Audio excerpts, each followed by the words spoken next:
Guys, welcome back to Rydeus-The channel.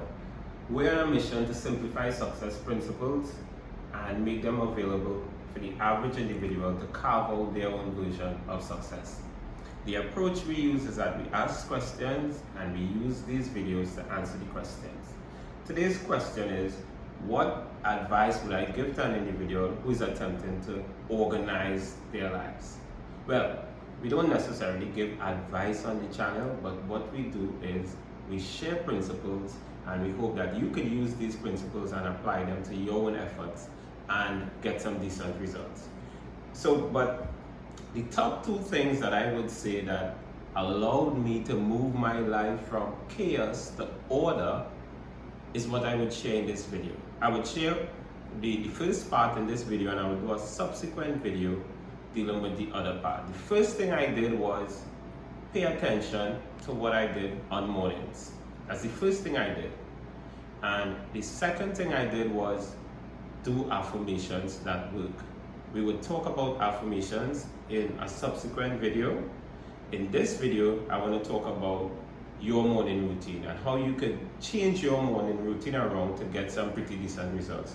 Now, for most of us, on mornings, as soon as we get up, we're like this.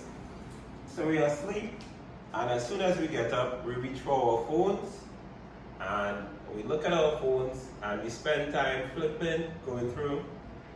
If we get bad news from our friends, we start our day in a negative mood. If we get good news, we just continue, and time just runs away on you.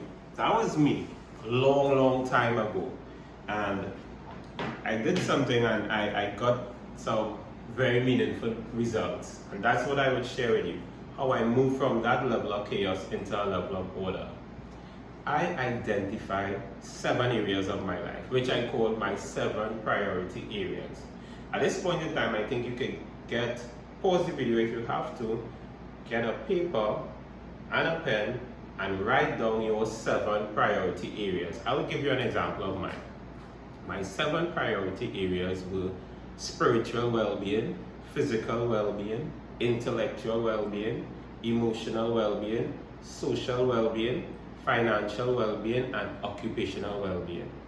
And I assigned each area of my life to one day for the week. So one day I would focus on my spiritual well-being, the next morning I'd focus on physical, intellectual, as the case may be. Now I identified in a previous video, we talked about setting goals or goal setting. I identified my goals in the respective areas. For example, if you're talking about, let's take physical well-being as the example we would use in this video. I identified what physical well-being meant to me. For example, didn't mean that I needed to lose weight, didn't mean I needed to gain weight, didn't mean I need to pay attention to an illness that I need to overcome, or I need to protect myself from certain kinds of illnesses. Did I need more energy, increased levels of energy to go about my daily task and have some energy on afternoons for recreation? What does the respective areas mean to you? That's what we need to figure out. And then we create a SMART goal based on our definition of what it means to us. That's the first thing. The second thing is we could identify a gap between where we want to be and where we are. Between what Tony Robbins called your mental blueprint and your life conditions. What's the gap? And based on that gap, do you have room for a little improvement, a lot of improvement, or are you okay? If you identify that you have room for a lot of improvement or a little improvement, you ask yourself the question that we asked in a previous video.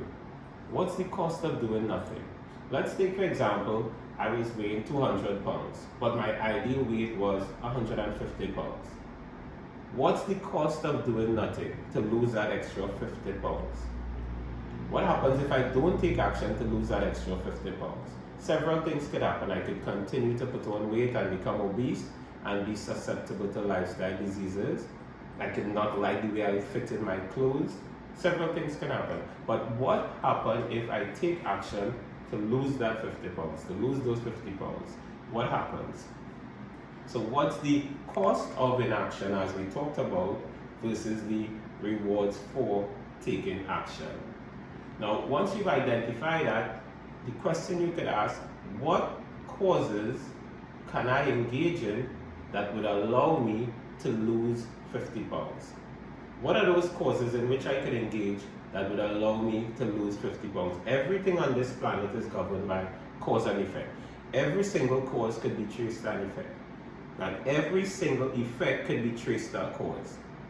What are those causes which would allow an individual to lose weight?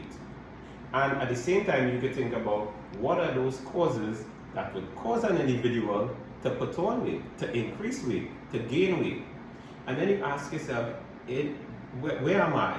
Am I engaging more so in those causes which would allow an individual to put on weight, to gain weight? Or am I engaging in those causes which would allow an individual to lose weight? You ask yourself that question. Now, we can make excuses all we like. We can make excuses because we have different voices in our heads that we pay attention to. We have the inner critic or the inner villain, and the inner critic or the inner villain, it speaks negatively to us and negatively about our chances of doing well. Then we have the ego protector or the inner defender, which it helps us to feel not so bad about the poor results that we're getting because it helps us to find excuses or reasons or justifications why our life is the way it is. So if you're overweight, you can blame your parents, you can blame the kinds of foods that are available for your consumption, you can blame your employer for not affording you time to engage in fitness activities. So your ego protector will help you find excuses. Your inner villain would just make you feel bad or make you feel whatever you do, it's not going to work. But there's a voice that we can listen to, it's called the inner guide. And the inner guide says this: once we identify there are causes in which we can engage to produce the results that we're after, once we engage in those causes, we are going to get results. So the inner guide would say to you, notwithstanding that everybody in your family is overweight, you could become your ideal weight.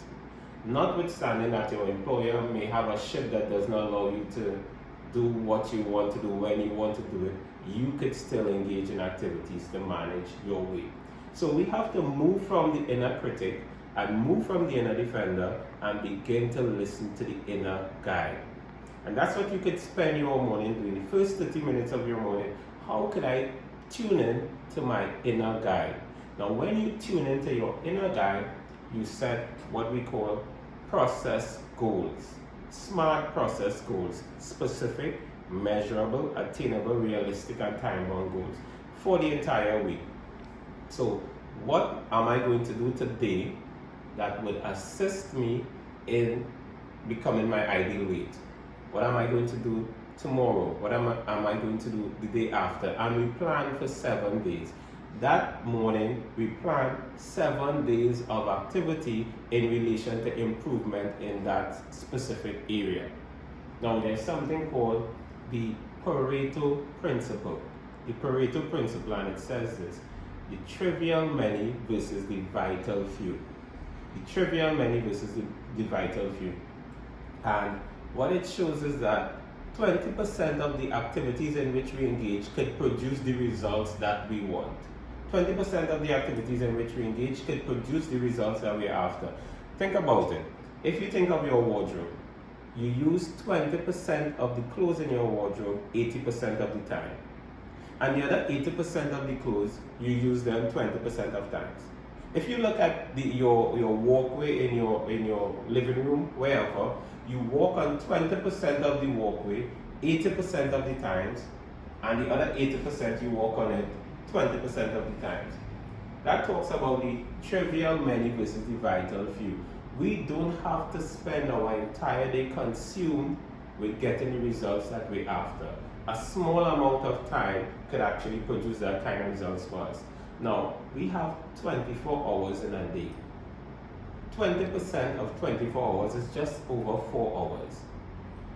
What if you take 4 hours a day to work on those areas that you need to work on to produce the results that you want to produce and give you the quality of life that you want to have?